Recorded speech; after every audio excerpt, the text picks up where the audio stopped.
Sabe qual é a única diferença entre o americano e o brasileiro no exército? Dinheiro. Porque eu trabalhei lá 2 anos e no final, no último dia, o major, que era o meu chefe americano, falou assim: Ernesto, eu quero ter uma conversa contigo, mas não pode ser aqui. Tem que ser no lugar onde as paredes não têm ouvido. Boteco da esquina, vamos lá. A gente foi no boteco da esquina e ele falou: você é diferente, cara. Porque eu te peço pra fazer uma coisa e você nunca diz não. Você me mostra os prós e os contras, mas você deixa eu fazer mesmo que eu erre. Me explica melhor o que acontece lá no Brasil. Aí eu expliquei pra ele a diferença entre a águia e o pombo-correio. Falei pra ele que no Brasil a gente não podia se dar o luxo de ser um militar pombo-correio. O que é um militar pombo-correio? É aquele que recebe um problema e simplesmente carrega o problema pro lado. Ele recebe do subordinado, entrega pro superior. Toma aqui o problema. Ou então ele recebe do superior, entrega do subordinado. Tá aqui o problema. Sem fazer nenhum filtro, sem propor nenhuma solução. Mas que no Brasil a gente era obrigado a ser águia. Porque a gente não tinha muito recurso. É o exército brasileiro, né? A gente trabalha com o recurso que o Brasil fornece para as Forças Armadas. Pouco. E muitas vezes a gente tem que se virar com os meios de... A gente ri pra não chorar. Os meios de fortuna, pra não dizer meios de pobreza. Exatamente. E a gente recebe uma missão, a gente tem que se virar com os meios que a gente tem. E isso aumenta a nossa criatividade e aumenta a nossa confiança de que a gente vai fazer aquilo ali dar certo, independente se a gente tem ou se a gente não tem os meios que a gente precisa. E a águia, não. A águia recebe uma informação, ela voa mais alto, ela enxerga de mais longe, ela enxerga algumas coisas diferentes. Eu falei pra ele que a gente era obrigado a ser águia. Ele falou: cara, muito bom, eu vou levar isso daí pra minha vida, eu quero ser águia. No exército americano tem militar ruim, tem militar bom. É a mesma coisa no Brasil. Mas realmente não dá pra comparar a parte financeira deles com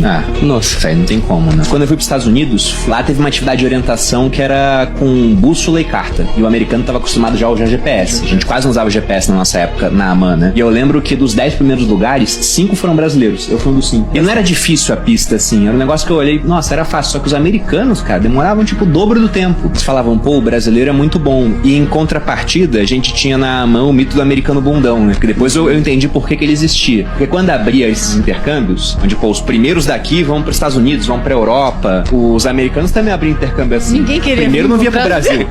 Ele ia pra Alemanha, ia pra Coreia, pro Japão. Aí ia cortando, chegava nos últimos. Aí os últimos vinham pro Brasil. Mas quando abria Brasil, o cara podia ir pra PUC, podia ir pro IME. E tinha a AMAN. Só que todo mundo que ia pra AMAN ralava pra caramba. Aí. Então quem ia pra AMAN? Eram os últimos da turma que não queriam nada com nada. Aí chegavam lá e a gente falava, pô, mas o americano é assim? Ruim pra caramba? E tinha mais, né? Lá a operação deles era muito mais tecnológica e vocês eram mais rústicos, vamos dizer assim. Nosso fuzil era pesado pra cacete. A Eles mira não estavam era acostumados com esse aerosight lá tipo na de- AMAN. Eles usavam aquela mira do endpoint já. Então quando a gente ia pra lá, você via como o recurso humano brasileiro era muito bom. Aí você dava tecnologia, desempenhava tão bem quanto eles, pô.